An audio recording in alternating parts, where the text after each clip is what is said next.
is Gabriele Salvatori, and I'm the CEO of this family-owned business, three-generation family-owned business in the marble industry. I mean, we started as a marble company back in the days, and then the company evolved into a design brand that ranges from bathrooms to furniture pieces and so on.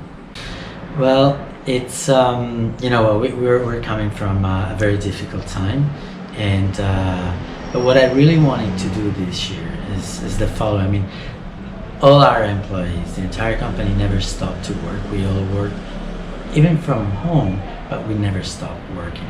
And Salone del Mobile has always been a celebration for all our people working within the company, that they see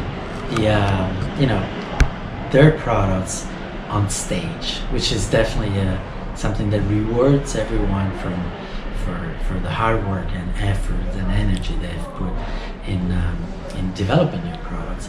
So even though we knew very well it wasn't going to be a salon with a lot of people coming over from everywhere, because we all know that our Asian friends, for example, are gonna have it difficult because you have a quarantine when you go back home, and the same thing applies for the American audience. It's not an easy trip to do at this point. So we knew it was going to be way less people this year, but nevertheless we said, you know what, we need and we have to do it, first of all for ourselves, for our people, to celebrate and to pay a tribute to everything that we've done, because we've worked a lot, and as a matter of fact, this year we're introducing a lot of new products, and so it is for them, and also it is for our customers, because they never stopped supporting us throughout the year, although it was difficult for everyone. But at the end of the day, the company grew. Believe it or not, the business grew. And so we said, we also have to be thankful for those that never stopped supporting us. And so that's what we've done, and that's what makes me feel happy about it. And, we have too many products. We really have a lot. We have new collaborations. We have, in terms of new collaboration, we have one with Stephen Burgos, that is a designer currently based in New York, but is born and raised in Chicago. We have a new collaboration with Patricia Urquiola, that although we've known each other for some times, we never had the chance to work together, and we did a couple of amazing new projects. We have an entire new bathroom collection that I believe is mind-blowing, designed by Elisa Ossino, that is really comprehensive, because there are vanities, new textures, and a new collection of taps, faucets, that are really beautiful, because it combines stone and metal up to the point that the tap basically disappears in the backsplash. You don't notice, because you can actually customize the tap using the same stone that is used on the backsplash.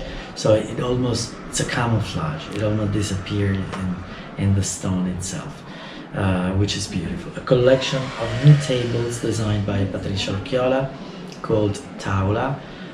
Beautiful, really beautiful from an aesthetical point of view, and beautiful from an engineering perspective, because you have these huge tabletops that are almost floating on these massive legs made out of stone. A couple of new things that are really beautiful. One is a playful thing, that it's a little bit a game of myself. A collection called Gravity, where I did look for stones that match as much as possible the colors and textures of the planets. So we associate each planet to a sign of Zodiac. So we basically reproduce, we have reproduction of these planets that you can actually spin, and they keep rotating and they keep on spinning. Really beautiful. And then last, it's a very poetic project called The Village, something that I had the idea during the pandemic, while Italy was in lockdown. The rest of the world wasn't yet that affected as Italy, so the world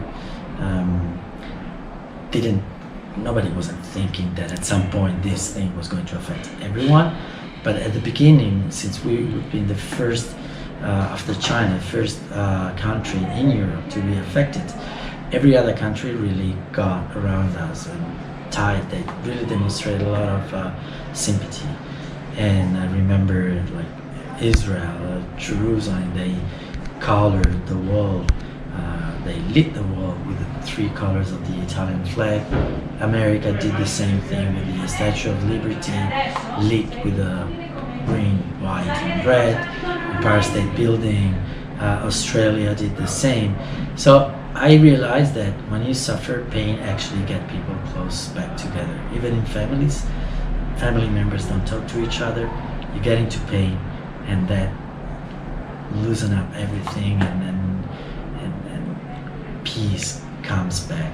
So I realized that at the end of the day, the world was really a village, although we all think it's a big planet, and it might be, but though we have different cultures, ethnicities, and countries, but in the end, it's just one little village.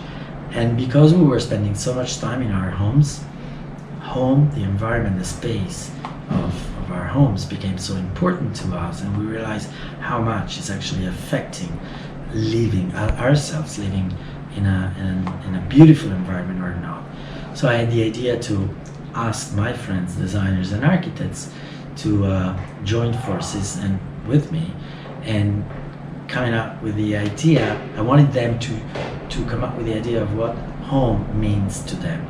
So I gave them the brief to play with dimensions that were not too big, because I also wanted to reuse our scrap to produce these little sculptures of reproduction of homes, what home means to them. So I invited Kengo Kuma, I invited Elisa I invited Vincent Van Duysen and Patricia Urquiola, and it was beautiful because everybody really jumped with me on this beautiful idea.